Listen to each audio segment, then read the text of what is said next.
Ils sont des milliers, hommes, femmes, enfants, à vivre des expériences extraordinaires. Je le constate depuis des années. Ils ont tous l'air sains d'esprit, pourtant ils nous parlent de phénomènes étranges, de télépathie, de sixième sens. Pour moi, y croire ou ne pas y croire, ce n'est pas la bonne question. Alors pour comprendre, j'ai décidé de mener l'enquête.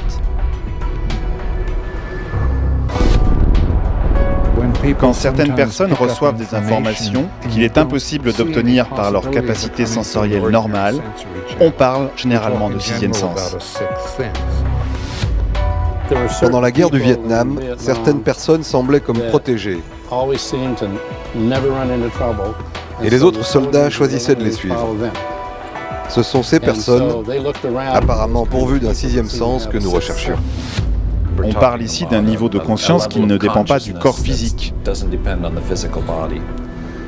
Il n'y a pas de preuve de ça, mais il n'existe aucune preuve du contraire. Comme on a toutes ces expériences racontées par des gens qui sont cliniquement morts, physiquement morts, et qui nous racontent des choses étonnantes et qui sont consistantes, scientifiquement, je dirais, le poids est peut-être plutôt du côté de la probabilité qu'il y ait quelque chose que de l'autre. Les fantômes, ça peut être n'importe qui. Quand vous mourrez, si vous n'êtes pas guidé, vous êtes désorienté. Vous ne savez pas où aller. Je vois, mais alors l'espace fulgurant d'un moment, une femme morte habillée sur mon lit. En ouvrant les yeux, elle a vu cette ombre blanche et elle a reconnu ma grand-mère. En fait, ce que je fais, c'est que je projette mon esprit vers l'animal. Et en projetant mon esprit vers lui, je ressens comment il se ressent. Alors, le problème principal, c'est avec une des personnes. Il y a une des personnes qui le monte. Il a une personnalité qui est assez pas très agréable. Pour lui, monter à cheval, c'est prouver sa valeur. Mais là, je suis quand même surpris du nombre de détails précis que vous donnez sur le cavalier. Oui. Ah oui, on peut aller encore plus loin si on voulait.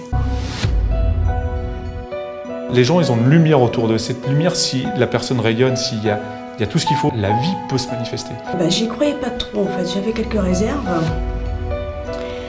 Et effectivement, il m'a fait remarcher.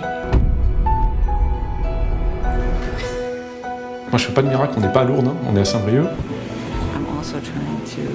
J'essaie aussi de communiquer de l'énergie pendant l'opération pour que tout se passe bien. Vous pouvez le sentir.